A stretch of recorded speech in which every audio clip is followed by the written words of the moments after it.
በስመ አብ ወወልድ ወመንፈስ ቅዱስ አሐዱ አምላክ። ትንቢተ ሕዝቅኤል ምዕራፍ 6 የእግዚአብሔር ቃል ወደ እኔ እንዲህ ሲል መጣ። የሰው ልጅ ሆይ ፊትህን ወደ እስራኤል ተራሮች አቅና፣ ትንቢትም ተናገርባቸው። ለእስራኤል ተራሮች የጌታን የእግዚአብሔርን ቃል ስሙ በላቸው። ጌታ እግዚአብሔር ለተራሮችና ለኮረብቶች ለምንጮችና ለሸለቆዎች እንዲህ ይላል። እነሆ እኔ ሰይፍን አመጣባችኋለሁ፣ የኮረብታ መስገጃዎቻችሁንም አጠፋለሁ፣ መሠዊያዎቻችሁም ይፈርሳሉ፣ የፀሐይ ምስሎቻችሁም ይሰበራሉ። የተገደሉ ሰዎቻችሁንም በጣዖቶቻቸው ፊት እጥላለሁ። የእስራኤልንም ልጆች ሬሳዎች በጣዖቶቻቸው ፊት አኖራለሁ። አጥንቶቻችሁንም በመሠዊያዎቻችሁ ዙሪያ አበትናለሁ። በምትኖሩባትም ስፍራ ሁሉ ከተሞች ይፈርሳሉ፣ የኮረብታ መስገጃዎችም ሁሉ ውድማ ይሆናሉ። መሠዊያዎቻችሁም ይፈርሳሉ፣ ባድማም ይሆናሉ። ጣዖቶቻችሁም ይሰበራሉ፣ ያልቃሉም። የፀሐይ ምስሎቻችሁም ይጠፋሉ፣ ሥራችሁም ይሻራል። ሙታኖቻችሁም በመካከላችሁ ይወድቃሉ። እኔም እግዚአብሔር እንደሆንኩ ታውቃላችሁ። ነገር ግን በሀገሮች በተበተናችሁ ጊዜ ከእናንተ ከአሕዛብ ጦር የዳኑትን አስቀራለሁ። በዚያ በተማረኩበት በአሕዛብ ዘንድ ከእናንተ የዳኑት ያስቡኛል። ለሰሰኑበት ከእኔም ለራቁበት ለልቡናቸው ለሰሰኑ ጣዖትንም ለተከተሉ ለዓይኖቻቸው ማልኩ። ጣዖቶቻቸውን ሁሉ እንዳመለኩ መጠን ስለ ሥራቸው ክፋት ፊታቸውን ይነጫሉ። እኔም እግዚአብሔር እንደሆንኩ ያውቃሉ። ይህን ክፉ ነገር አደርግባቸው ዘንድ መናገሬ ለከንቱ አይደለም።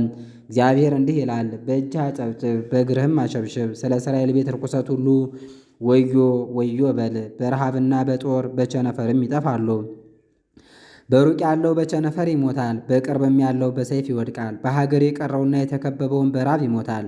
እንዲሁ መዓቴን እፈጽምባቸዋለሁ። ሬሳዎቻቸው በጣዖቶቻቸው መካከልና በመሠዊያዎቻቸው ዙሪያ በወደቁ ጊዜ በረጃዥም ኮረብታ ሁሉ በተራሮችም ራሶች ሁሉ በእንጨቱም ጥላ ስር ለጣዖቶቻቸው ሁሉ መልካም መዓዛን ባጠኑበት ከቅጠሉ ሁሉ በታች ሬሳዎቻቸው በወደቁ ጊዜ እኔ እግዚአብሔር እንደሆንኩ ያውቃሉ። እጄንም እዘረጋባቸዋለሁ። በሚኖሩበትም ስፍራ ሁሉ ምድሪቱን ከዴብላታ ምድረ በዳ ይልቅ ውድማና በረሃ አድርጋታለሁ። እኔም እግዚአብሔር እንደሆንኩ ያውቃሉ። ትንቢተ ሕዝቅኤል ምዕራፍ 7 የእግዚአብሔርም ቃል ወደ እኔ እንዲህ ሲል መጣ። አንተ የሰው ልጅ ሆይ ጌታ እግዚአብሔር ለእስራኤል ምድር እንዲህ ይላል፣ ፍጻሜ በእስራኤል ምድር ላይ መጣ። በምድሪቱ በአራቱ ማዕዘን ፍጻሜ መጣ። አሁንም ፍጻሜ ባንቺ ላይ ደርሷል። ቁጣዬንም እሰድብሻለሁ፣ እንደ መንገድሽም መጠን እፈርድብሻለሁ። ጉስቁልናሽንም ሁሉ አመጣብሻለሁ። ዓይኔም አይራራለሽም፣ እኔም ይቅር አልልሽም። መንገድሽንም አመጣብሻለሁ፣ ርኩሰትሽን በመካከልሽ ነው። እኔም እግዚአብሔር እንደሆንኩ ታውቃላችሁ። ጌታ እግዚአብሔር እንዲህ ይላል፣ ክፋት በክፋት ላይ እንሆ ይመጣል። ፍጻሜ መጥቷል፣ ፍጻሜ መጥቷል። ነግቶብሻል፣ እነሆ ደርሷል። በሀገር የምትኖር ሆይ ስብራትህ ደረሰ፣ ጊዜው መጣ፣ ቀኑም ቀረበ። የሽብር ቀን ነው እንጂ የተራራ ላይ እልልታ አይደለም። አሁን በቅርብ መዓቴን አፈስብሻለሁ፣ ቁጣዬንም እፈጽምብሻለሁ። እንደ መንገድሽም መጠን እፈርድብሻለሁ። ጉስቁልናሽንም ሁሉ አመጣብሻለሁ። ዓይኔም አይራራም፣ እኔም ይቅር አልልም። መንገድሽንም አመጣብሻለሁ፣ ርኩሰትሽን በመካከልሽ ነው። እኔም እግዚአብሔር የምቀስፍ እንደሆንኩ ታውቃላችሁ። እነሆ ቀኑ ደርሷል፣ እነሆ የእግዚአብሔር ቀን ወጥታለች። ስብራትህ ደርሷል፣ ብትርም አብባለች፣ ስድብም በዝቷል። የኃጢአተኛውም ርኩስ ተሰበረ፣ በደል በዛች። ይኸውም በሁከት አይደለም፣ በችኮላም አይደለም። ጊዜው መጥቷል፣ ቀኑ እነሆ ቀርቧል። መቅሰፍቷ በሁለንተናዋ መልቷልና የሚገዛ ደስ አይበለው፣ የሚሸጥም አይዘን። የገዛው ወደ ሻጩ አይመለስም፣ ዳግመኛም በሕይወት ይኖራል። ሁለንተናዋን አይቷልና አልተመለሰም። የሰው ሕይወቱ በዓይኑ ፊት ነው። መለከቱን ንፉ፣ ሁሉንም አዘጋጁ። ነገር ግን መዓቴ በብዙዎች ሁሉ ላይ ነውና ወደ ሰልፍ የሚሄድ የለም። ሰይፍ በውጭ ቸነፈርና ራብ በውስጥ አለ። በሜዳ ያለው በሰይፍ ይሞታል፣ በከተማም ያለውን ቸነፈርና ራብ ይፈጁታል። ከእነርሱም የሚሸሹ ይድናሉ። መብረርን እንደሚማር ርግብም በተራራ ላይ ይሆናሉ። እኔም በኃጢአታቸው ሁሉ እገድላቸዋለሁ። እጅ ሁሉ ትደክማለች፣ ጉልበትም ሁሉ እንደ ውሃ ይሆናል። ማቅም ትታጠቃላችሁ፣ ድንጋጤም ይሸፍናችኋል። በፊትም ሁሉ ላይ ኀፍረት ይሆናል፣ በራሳችሁም ሁሉ ላይ ቡሃነት ይሆናል። ብራቸውን በጎዳናዎቹ ላይ ይጥላሉ፣ ወርቃቸውም ይረክሳል። በእግዚአብሔር መዓት ቀን ብራቸውና ወርቃቸው አያድናቸውም። እርሱ የኃጢአታቸውን ክፋት ሆኗልና ሰውነታቸውን አያጠግቡም፣ ሆዳቸውንም አይሞሉም። የክብሩንም ጌጥ ወደ ትዕቢት ለወጡ፣ የርኩስነታቸውንም ምስሎች አደረጉበት። ስለዚህ እኔ በእነርሱ ዘንድ ርኩስ አድርጊያታለሁ። በባዕድም እጅ ለንጥቂያ በምድር ኃጢአተኞችም እጅ ለብዝበዛ አሳልፌ እሰጣቸዋለሁ። እነርሱም ያረክሷቸዋል። ፊቴን ከእነርሱ መልሳለሁ፣ ሥርዓቴንም ያረክሳሉ። ኃይለኞች ይገቡባታል ያረክሷትማል። ምድር በአሕዛብ እንደተመላች ከተማም በኃጢአት ተመልታለችና ሰንሰለት ሥራ። ከአሕዛብ ዘንድ ከሁሉ የሚከፉትን አመጣለሁ፣ ቤታቸውንም ይወርሳሉ። የኃያላንንም ትዕቢት አጠፋለሁ፣ መቅደሶቻቸውም ይረክሳሉ። ጥፋት መጥቶአል፣ ሰላምም ይሻሉ፣ እርሱም አይገኝም። ድንጋጤ በድንጋጤ ላይ ይመጣል፣ ወዮታ በወዮታ ላይ ይከተላል። ከነቢዩም ዘንድ ራእይን ይሻሉ፣ ከካህኑም ዘንድ ሕግ፣ ከሽማግሌዎችም ዘንድ ምክር ይጠፋል። ንጉሡም ያለቅሳል፣ አለቃም ውርደትን ይለብሳል። የምድርም ሕዝብ እጅ ትሰላለች። እንደ መንገዳቸውም መጠን አደርግባቸዋለሁ፣ በፍርዳቸውም መጠን እፈርድባቸዋለሁ። እኔም እግዚአብሔር እንደሆንኩ ያውቃሉ። ትንቢተ ሕዝቅኤል ምዕራፍ 8 እንዲህም ሆነ በ6ኛው ዓመት በ6ኛው ወር ከወሩም በ5ኛው ቀን በቤቴ ተቀምጬ ሳለሁ የይሁዳም ሽማግሌዎች በፊቴ ተቀምጠው ሳሉ በዚያ የጌታ የእግዚአብሔር እጅ በላይ መጣ። እኔም አየሁ፣ እነሆም ከወገቡ በታች እንደ እሳት የሚመስል የሰው አምሳያ ነበረ። ከወገቡም ወደ ላይ እንደ ጸዳል ምሳሌ እንደሚያንጸባርቅ አይነት ነበረ። እጅ መሳይንም ዘረጋ፣ በራስ ጠጉሬም ያዘኝ። መንፈስም በምድርና በሰማይ መካከል አነሳኝ። በእግዚአብሔርም ራእይ ወደ ኢየሩሳሌም ወደ ሰሜን ወደሚመለከተው ወደ ውስጠኛው አደባባይ በር መግቢያ ቅናት የተባለው ምስል ወዳለበት አመጣኝ።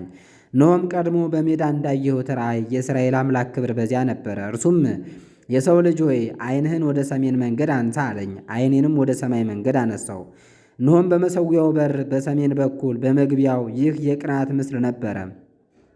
ከዚያም ወደ ምስራቅ ያስገባል። እርሱም የሰው ልጅ ሆይ የሚያደርጉትን ከመቅደስ ያርቁኝ ዘንድ የእስራኤል ቤት በዚህ የሚያደርጉትን ታላቁን ርኩሰት ታያለህን? ደግሞም ተመልሰህ ከዚህ የበለጠ ታላቅ ርኩሰት ታያለህ አለኝ። ወደ አደባባዩም መግቢያ አስገባኝ። ባየሁም ጊዜ እነሆ በግንቡ ውስጥ ፉካ ነበረ። እርሱም የሰው ልጅ ሆይ ግንቡን ንደለው አለኝ። ግንቡንም በነደልሁት ጊዜ ደጃፍ አገኘው። እርሱም ግባ፣ በዚህ የሚያደርጉትን ክፉን ርኩሰት አለኝ። እኔም ገባሁና እነሆ በግንቡ ዙሪያ ላይ የተንቀሳቃሾች አዕዋፍና እንስሳትን ምሳሌ ከንቱና ርኩስ የእስራኤልንም ቤት ጣዖታት ሁሉ ተስለው አየሁ። በፊታቸውም ከእስራኤል ቤት ሽማግሌዎች 70 ሰዎችና የሳፋን ልጅ ያእዛንያ ቆመው ነበር። ሰውም ሁሉ እያንዳንዱ በእጁ ጥናውን ይዞ ነበር። የዕጣኑም ጢስ ሽታ ይወጣ ነበር። እርሱም የሰው ልጅ ሆይ የእስራኤል ቤት ሽማግሌዎች በስውር እያንዳንዱ በስዕሉ ቤት የሚያደርጉትን አይተሃልን? እነርሱ እግዚአብሔር አያየንም፣ እግዚአብሔር ምድሪቱን ትቷታል ይላሉና አለኝ። እርሱም ከዚያ የበለጠውን የሚያደርጉትን ታላቅ ኃጢአት ታይ ዘንድ ና አለኝ። ወደ ሰሜንም ወደሚመለከተው ወደ እግዚአብሔር ቤት በር አመጣኝ። እነሆም ሴቶች ለተሙዝ እያለቀሱ በዚያ ተቀምጠው ነበር። እርሱም የሰው ልጅ ሆይ ይህን አይተሃልን? ደግሞ ከዚህ የበለጠ ርኩሰት ታያለህ አለኝ። ወደ እግዚአብሔር ቤት ወደ ውስጠኛው አደባባይ አመጣኝ። እነሆም በእግዚአብሔር መቅደስ መግቢያ ፊት በወለሉና በመሠዊያው መካከል 25 የሚያህሉ ሰዎች ነበሩ። ጀርባቸውም ወደ እግዚአብሔር መቅደስ ፊታቸውም ወደ ምስራቅ ነበረ። እነርሱም ወደ ምስራቅ ለፀሐይ ይሰግዱ ነበር። እርሱም የሰው ልጅ ሆይ ይህን አይተሃልን? በዚህ የሚያደርጉትን ይህን ኃጢአት ያደርጉ ዘንድ ለይሁዳ ቤት ጥቂት ነገር ነውን? ምድሪቱን በኃጢአት ሞልተዋታል፣ ያስቆጡኝም ዘንድ ተመልሰዋል። እነሆም ቅርንጫፉን አስረዝመዋል፣ ይዘባበታሉም። ስለዚህ እኔ ደግሞ በመዓት እሠራለሁ፣ ዓይኔ አይራራም፣ እኔም ይቅርታ አላደርግም። ወደ ጆሮዬም በታላቅ ድምፅ ቢጮኹ አልሰማቸውም አለኝ። ትንቢተ ሕዝቅኤል ምዕራፍ 9 እርሱም እያንዳንዳቸው የሚያጠፉባት መሳሪያን በእጃቸው ይዘው ከተማይቱን የሚቀስፉ ይቅረቡ ብሎ በታላቅ ድምፅ በጆሮዬ ጮኸ። እነሆም እያንዳንዳቸው ገጀሞ መሳሪያ በእጃቸው ይዘው 6 ሰዎች ወደ ሰሜን ከሚመለከተው ከላይኛው በር መንገድ መጡ። በመካከላቸውም የበፍታ ልብስ የለበሰና የሰንፔር መታጠቂያ በወገቡ የታጠቀ አንድ ሰው ነበረ። እነርሱም ገብተው በናሱ መሠዊያ አጠገብ ቆሙ። የእስራኤልም አምላክ ክብር በበላዩ በነበረበት ኪሩብ ተነስቶ ወደ ቤቱ መድረክ ሄዶ ነበር። በፍታም የለበሰውን የሰንፔር መታጠቂያም በወገቡ የታጠቀውን ሰው ጠራ። እግዚአብሔርም በከተማይቱ በኢየሩሳሌም መካከል እለፍ፣ በመካከሏም ስለተሠራው ኃጢአት ሁሉ በሚያለቅሱና በሚተክዙ ሰዎች ግንባር ላይ ምልክት ጻፍ አለው። እኔም እየሰማሁ ለሌሎቹ በስተኋላው ወደ ከተማው ግቡ፣ ግደሉም፣ ዓይናቸው አይራራ፣ ይቅርም አትበሉ፣ ሽማግሌውንና ጎበዙን፣ ድንግሊቱንም፣ ሕፃናቱንና ሴቶቹን ፈጽማችሁ ግደሉ። ነገር ግን ምልክቱ ወዳለበት ሰው ሁሉ አትቅረቡ፣ በመቅደሴም ጀምሩ አላቸው። በቤቱም አንጻር ባሉ ሽማግሌዎች ጀመሩ። እርሱም ቤቱን አርክሱ፣ ወጥታችሁ ግደሉ፣ በሙታንም መንገዶችን ሙሉ አላቸው። ሲገድሉም እኔ ብቻዬን ቀርቼ ሳለሁ በግንባሬ ተደፍቼ ጌታ እግዚአብሔር ሆይ ወዮ፣ መዓትህን በኢየሩሳሌም ላይ ስታፈስ የእስራኤልን ቅሬታ ሁሉ ታጠፋለህን ብዬ ጮኽሁ። እርሱም የእስራኤልና የይሁዳ ቤት ኃጢአት እጅግ በዝተዋል፣ ምድሪቱም በብዙ አሕዛብ እንደተመላች ከተማይቱም እንዲሁ ዓመፅንና ርኩሰትን ተሞልታለች። እነርሱም እግዚአብሔር ምድሪቱን ትቷታል፣ እግዚአብሔርም አያይም ብለዋል። እኔም ደግሞ በዓይኔ አልራራም ይቅርታም አላደርግም፣ መንገዳቸውንም በራሳቸው ላይ እመልሳለሁ አለኝ። እነሆም በፍታ የለበሰው የሰንፔር መታጠቂያም በወገቡ የታጠቀው ሰው መጣ። ያዘዝኸኝንም አድርጌአለሁ ብሎ በቃሉ መለሰ።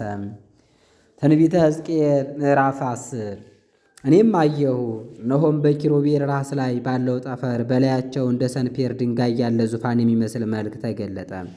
በፍታም የለበሰውን ሰው በመንኰራኵሮች መካከል በኪሩብ በታች ግባ፣ ከኪሩቤልም መካከል ካለው እሳት ፍም እጆችህን ሙላ፣ በከተማይቱም ላይ በትነው ብሎ ተናገረው። እኔም እያየሁ ገባ። ሰውየውም ሲገባ ኪሩቤል በቤቱ ቀኝ በኩል ቆመው ነበር።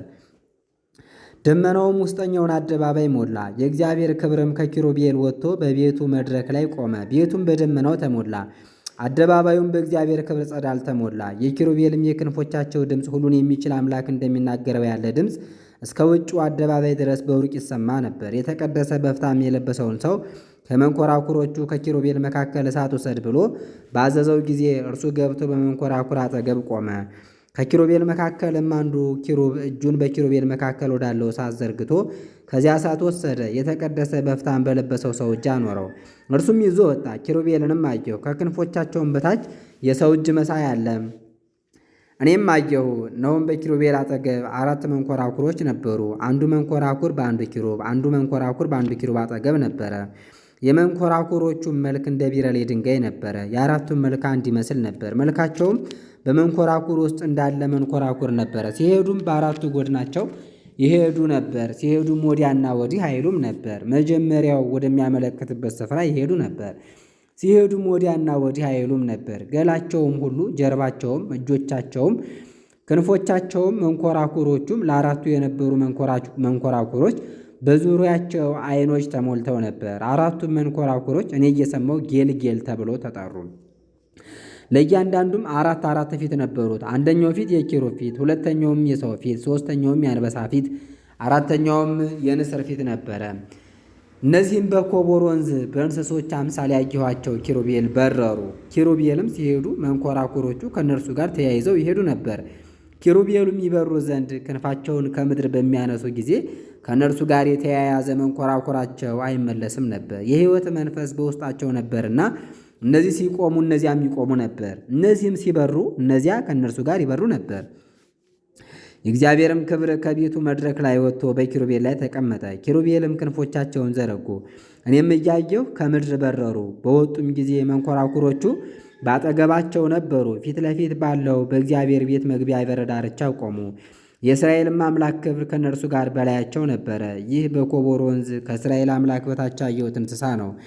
ኪሩቤልም እንደነበሩ አወቅሁ። ለእያንዳንዱ 4 ፊት፣ ለእያንዳንዱም 4 ክንፍ ነበሩት። የሰውም እጅ አምሳያ ከክንፎቻቸው በታች ነበረ።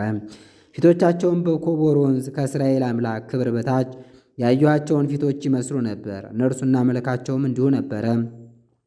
እያንዳንዱም አቅንቶ ወደፊት ይሄድ ነበር። ትንቢተ ሕዝቅኤል ምዕራፍ 11 ይቀጥላል። ረድኤተ እግዚአብሔር አይለየን።